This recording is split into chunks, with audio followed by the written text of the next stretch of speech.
I'm standing in Dad's pristine kitchen, still wearing my work blazer. The folder in my hand feels heavier than it should. Dad and my stepbrother Marcus sit at the Marble Island, amber whiskey catching the overhead lights. Buy a house? Dad repeats, his laugh sharp and cutting. Sweetheart, you can't even afford the down payment on a car that runs right. Marcus grins, swirling his glass. She's still in that cheap apartment with the broken sink, remember?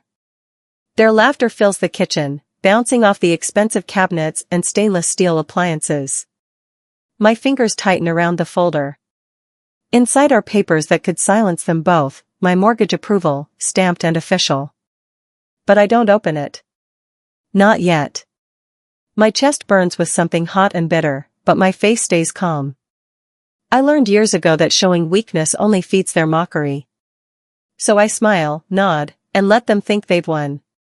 Maybe you're right, I say softly. Dad raises his glass. Finally, some sense from you. I turn to leave, the folder pressed against my ribs. Behind me, their laughter continues. But something in me has shifted. This isn't defeat, it's strategy.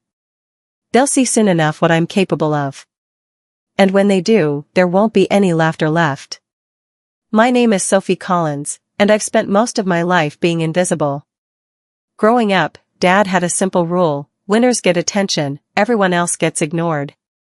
When Marcus brought home a B+, Dad threw a celebration.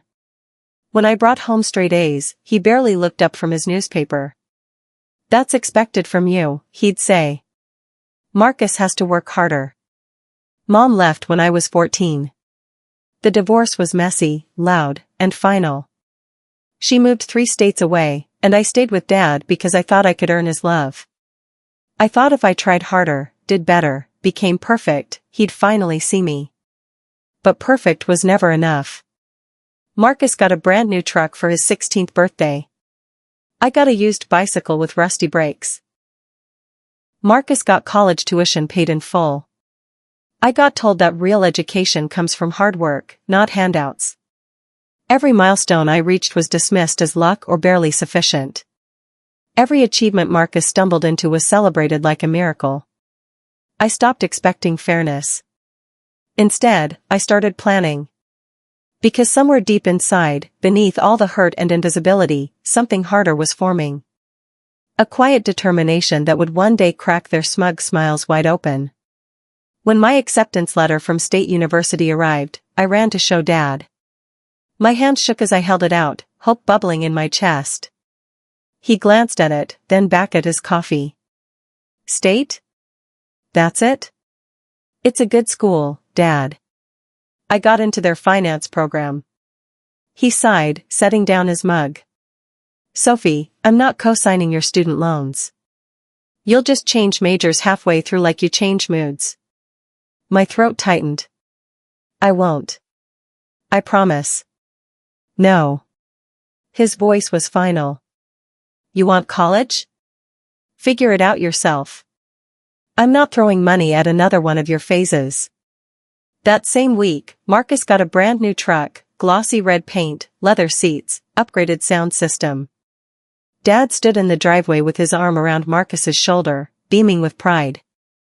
I watched from my bedroom window, tears streaming down my face.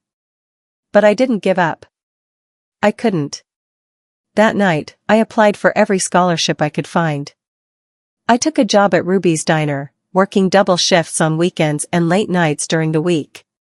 My classmates partied.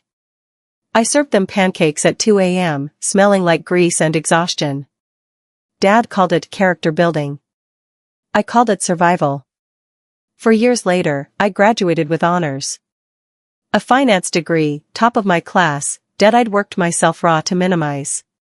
Mom sent flowers with a card that read, "So proud of you, sweetheart." Dad sent a text at 11 p.m., "Congrats. Don't expect handouts." No call. No visit. No acknowledgement that I'd done something he said I couldn't. I sat in my tiny apartment that night, staring at the flowers wilting on my kitchen counter. My cap and gown hung on the back of a chair. The tassel swayed gently in the breeze from my rattling window unit. I cried. Not because I needed his approval anymore, but because some part of me still wanted it. That night, something inside me hardened into steel. I wasn't going to beg for his pride. I was going to build something so undeniable, so solid, that he'd have no choice but to see me. Not as his disappointment. Not as the shadow of his golden sun. But as someone who succeeded in spite of him. I wiped my tears, opened my laptop, and started searching for jobs. My new life was beginning, and I was done waiting for permission to live it. I landed a junior accounting role at a small firm in Denver. The pay was barely enough to cover rent, but it was a start. My apartment was a studio with peeling wallpaper and a kitchen sink that dripped no matter how tight I twisted the faucet. My neighbors were loud. The building smelled like old carpet and regret. But it was mine. I worked like my life depended on it, because in my mind, it did. I stayed late, learned everything I could, and volunteered for projects no one else wanted. 6 months in, Dad called. "How's the job?" "Good," I said carefully. "I'm saving up." "For what?" "A down payment. On a house." Silence. Then laughter, deep, condescending laughter that made my stomach twist. "You?" he said between gasps. "Sophie, you need a miracle, not a mortgage."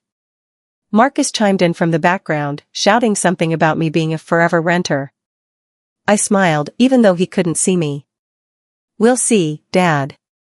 I hung up, my hand shaking. But this time, the humiliation didn't crush me. It sharpened me. That night, I opened a separate savings account. Labeled it, Freedom. Every dollar I could spare went into it. Every single one. At work, my mentor Evelyn, a sharp woman in her 50s with silver-streaked hair, invited me to a weekend seminar on real estate investing.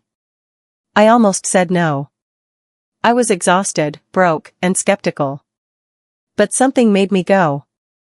The seminar was in a Holiday Inn conference room that smelled like stale coffee and air freshener. The speaker talked about flipping properties, finding undervalued homes, leveraging information as power. I sat in the back row, taking notes like my life depended on it. Evelyn leaned over. "You're really into this." "I need to be," I whispered. After the seminar, Evelyn bought me lunch. Over sandwiches, she told me her story, how she'd escaped an abusive marriage with nothing but a suitcase and a library card. How she'd taught herself real estate law, bought her first property at 40, and built a portfolio that set her free. "Information is leverage," she said. "And freedom isn't given. It's taken." I nodded, my chest tight with something I hadn't felt in years. Hope. That night, I didn't just dream about owning a home. I started planning for it. Months blurred into a routine. I worked my 9 to 5, then freelanced as a bookkeeper until 2 a.m. My eyes burned. My back ached. But I kept going. My apartment ceiling started leaking. I placed a plastic bowl under the drip and studied real estate law beside it, the rhythmic plink, plink, plink becoming my soundtrack. I memorized mortgage terms, studied neighborhood trends, learned to read market reports like they were novels. My coworkers went out for drinks. I went home and ran numbers. Marcus posted photos on social media, new watches, fancy dinners, weekend trips funded by Dad's endless generosity. I posted nothing. My life wasn't for show. One night, exhausted and alone, I whispered to myself in the dark, "You're not just surviving anymore." It felt like a promise. Like a vow. My savings account grew slowly, painfully. Every extra dollar went in. I ate ramen. I wore thrifted clothes. I walked instead of taking the bus when I could. People called me obsessed. I called it determined. Because I knew what they didn't, I wasn't chasing a house. I was chasing proof that I mattered. One Sunday, Dad called out of nowhere.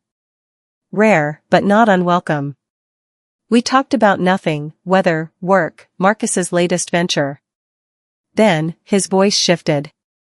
You know, I regret selling the old house, he said quietly. I froze. He meant 214, Collins Street, the house I grew up in. The two-story with the wraparound porch and the lilac bushes Mom planted. Why'd you sell it? I asked. Divorce, he muttered. Needed the cash to cover Marcus's tuition debt. Kid got himself in trouble with credit cards. I remembered that house so clearly. The porch swing that creaked in summer. The way sunlight poured through the kitchen windows. The bedroom where I used to dream about a future that felt impossible. Do you ever drive by it? I asked. Sometimes. New owners ruined it, though. Painted it some awful gray. Something sparked inside me. A wild, impossible idea. What if I didn't just buy a house? What if I bought that house? Not for nostalgia. For reclamation. I hung up and immediately opened my laptop. My heart pounded as I searched for 214, Collins Street. It wasn't listed yet. But I bookmarked the address. And I started watching. 2 years passed. I saved, worked, scraped by. My life was small but purposeful. Then one morning, my phone buzzed with a listing alert, 214, Collins Street. Back on the market. My pulse hammered in my ears. I called Evelyn immediately. The house, I said breathlessly. It's for sale. We met at a coffee shop an hour later. Evelyn pulled up the listing on her tablet, scanning numbers with the precision of a surgeon. It's overpriced, she said. But not by much. With your savings and a solid mortgage, you could do this. Really? She looked up, her eyes serious. Sophie, you've worked harder than anyone I know. If you want this, take it. I nodded, my throat tight.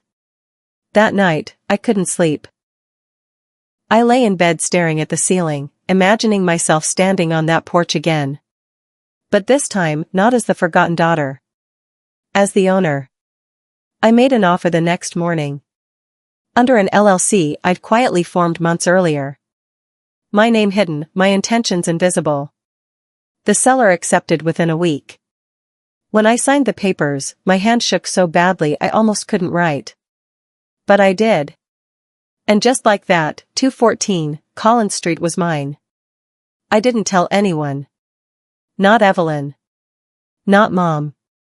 Definitely not Dad. This reveal had to be perfect. Not emotional, strategic. I spent the next month quietly moving in. I painted the walls light blue, the same shade Mom used to love. I hung old family photos I'd kept in storage, images of a life before everything fell apart. The house came alive under my hands. Every brushstroke felt like reclaiming a piece of myself. I fixed the porch swing. Planted new lilacs by the front steps. Polished the hardwood floors until they gleamed. Walking through those rooms, I felt something I hadn't felt in years, peace. This wasn't just a house. It was proof. Proof that I'd survived. That I'd built something with my own hands. That I didn't need Dad's approval or Marcus's mockery or anyone's permission to be enough. One evening, I sat on the porch with a cup of tea, watching the sunset paint the sky orange and pink. I whispered, "You did it." And for the first time in my life, I believed it. But I wasn't done yet. The final piece, the reveal, still waited. Dad called a few weeks later, inviting me to Sunday dinner. His voice was casual, distracted. Marcus is launching another business. Thought we'd celebrate. Another one? I asked carefully. Yeah. This one's big. Real estate flipping. He chuckled. Told him you're still renting that shoebox. My jaw tightened. I'll be there. That Sunday, I walked into Dad's house with a small envelope tucked in my purse. Marcus greeted me with a smirk. Still in the apartment with the leaky sink? I smiled. Something like that. Dinner was the usual performance. Dad praised Marcus's vision and ambition. He asked me nothing about my life. I was invisible again, just like always. Then, as dessert was served, Dad looked at me with that familiar condescending smile. You know, Sophie, a woman like you should marry a man with property. Stability isn't something you earn, it's something you borrow. The table laughed. I felt my chest tighten, but I forced a smile. I excused myself, stepping outside into the cool night air. The stars were sharp and cold above me. I made my decision right there. The reveal was coming. Soon. A week later, I called Dad. I want to host a family brunch, I said. I've made a financial investment, and I'd like to discuss it with you. He laughed. As long as it's not another budgeting app. It's bigger than that. Where? It's a surprise. He sighed, amused. Fine. But I'm not paying for anything. Don't worry, Dad, I said quietly. I've got it covered. I hung up and stared at the deed on my kitchen table. My name, Sophie Collins, printed in bold, official letters. I touched it gently, like it might disappear. This was it. The moment I'd been working toward for years. I sent formal invitations to Dad, Marcus, and a few family friends. The location was listed as surprise address, details day of. Marcus texted, "This better not be at your apartment, LOL." I didn't reply. Instead, I spent the next 2 weeks preparing. I bought fresh flowers, planned a breakfast spread, cleaned every corner of the house until it shone. The morning of the brunch, I stood on the porch, coffee in hand, watching the driveway. My heart pounded. But I was ready. Their cars pulled up at 10 a.m. sharp. Dad's sleek sedan first, then Marcus in his overpriced SUV.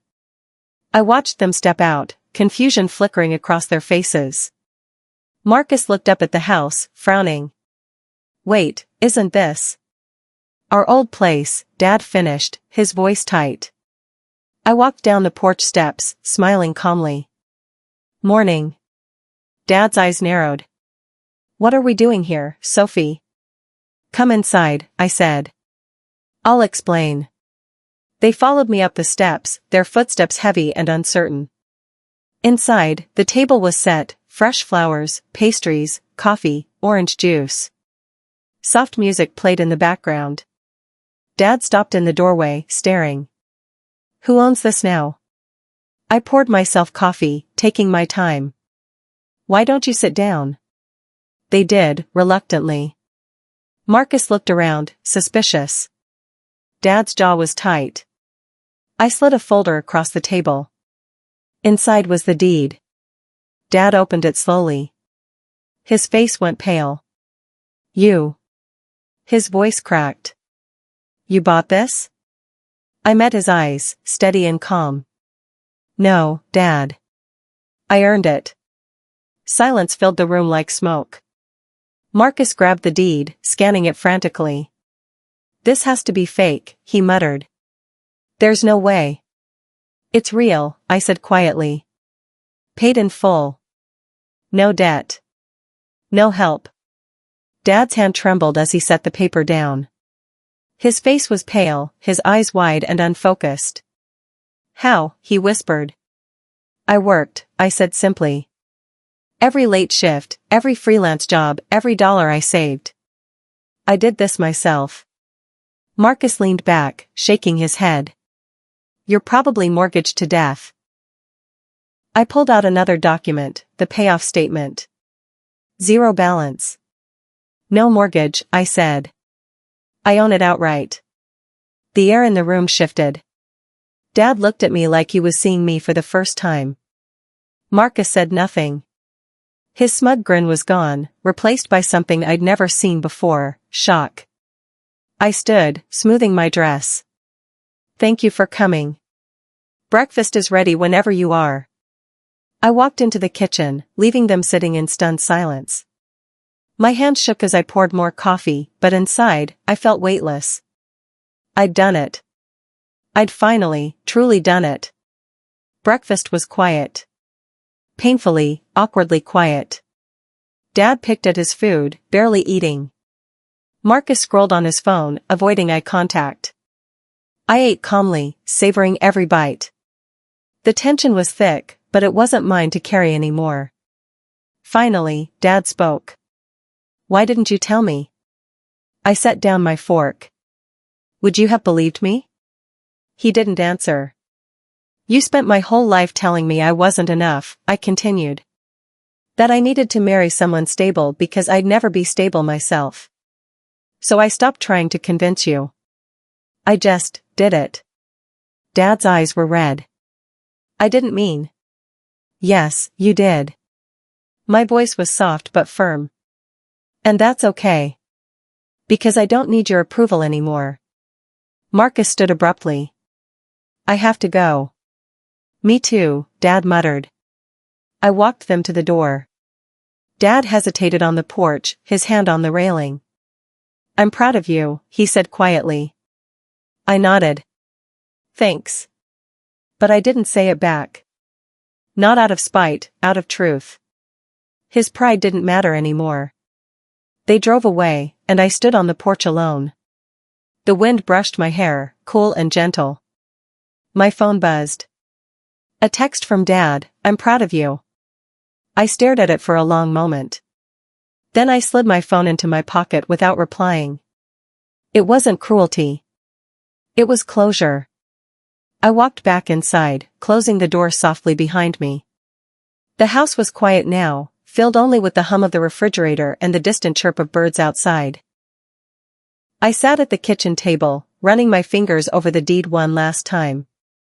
Sophie Collins. Homeowner. Not because someone gave it to me.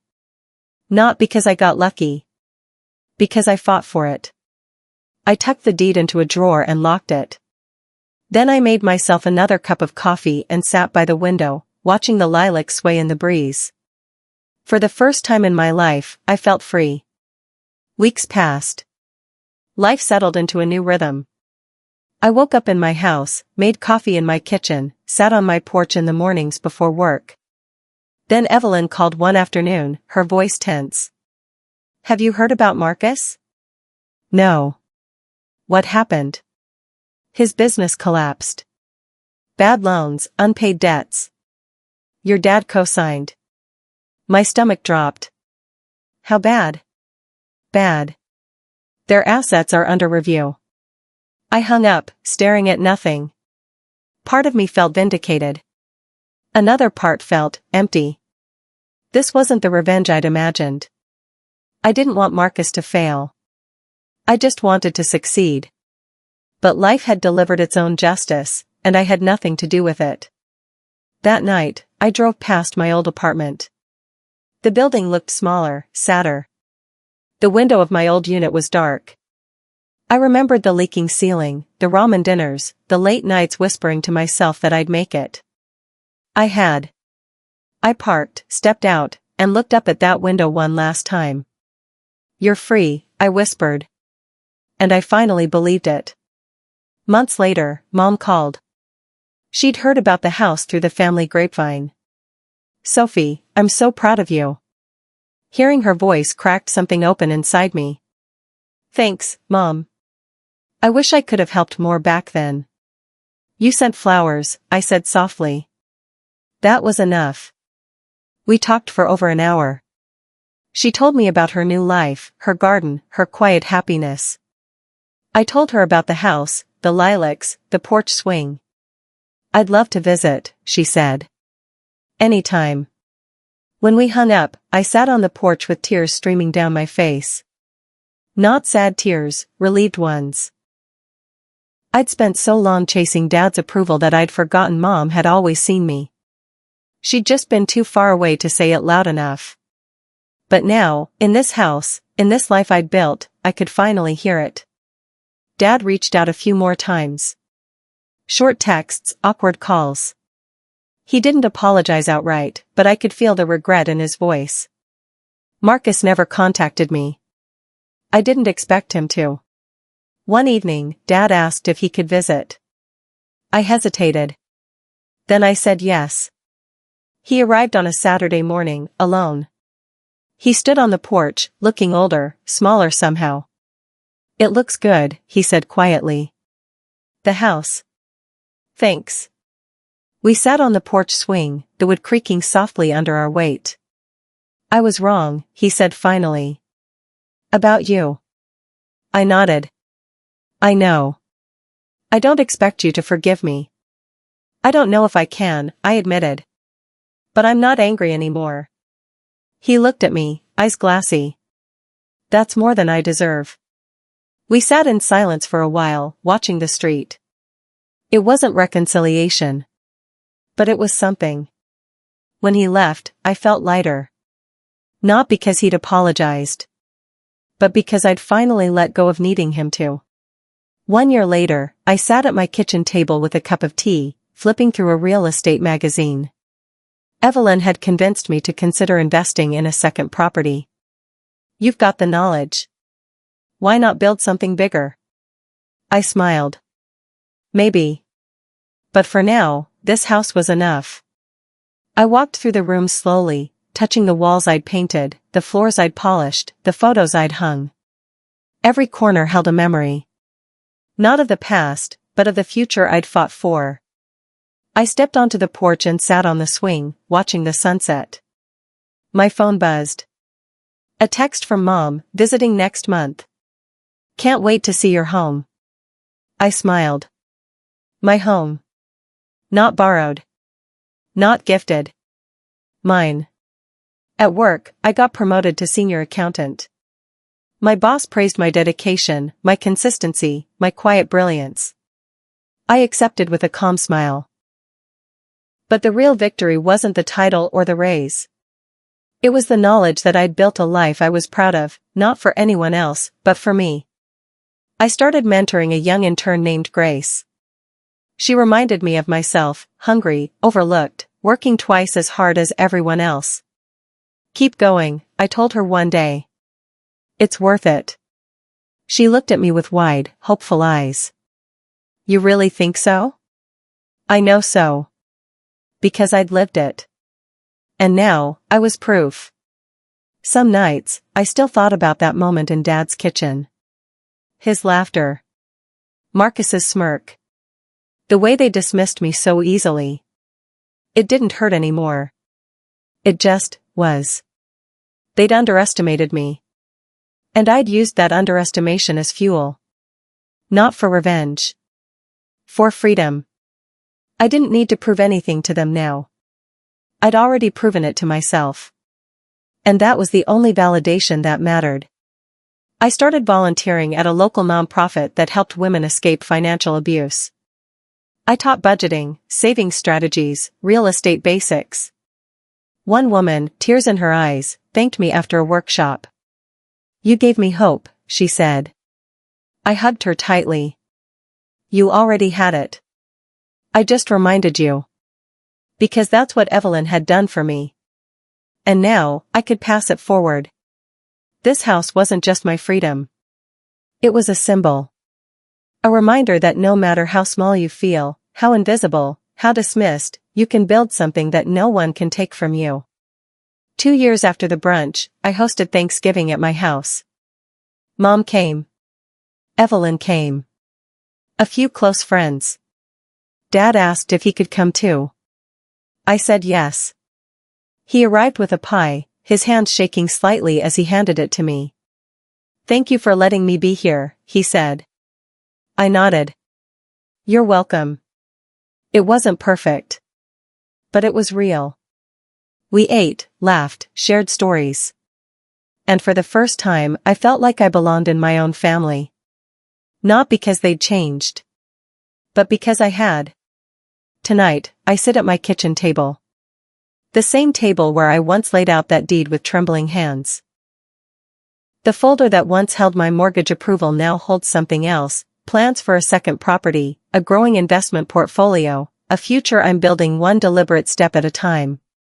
I think about that girl in the cheap apartment, studying beside a leaking ceiling, whispering to herself in the dark. I think about the laughter that broke me. And the silence that healed me. They taught me to measure my worth in proof. But I learned to measure it in peace. I lock the folder in the drawer, pour myself tea, and step onto the porch. The lilacs are blooming. The swing creaks gently in the breeze. I close my eyes and breathe deeply. This is my house. My life. My victory. And nothing feels richer than that.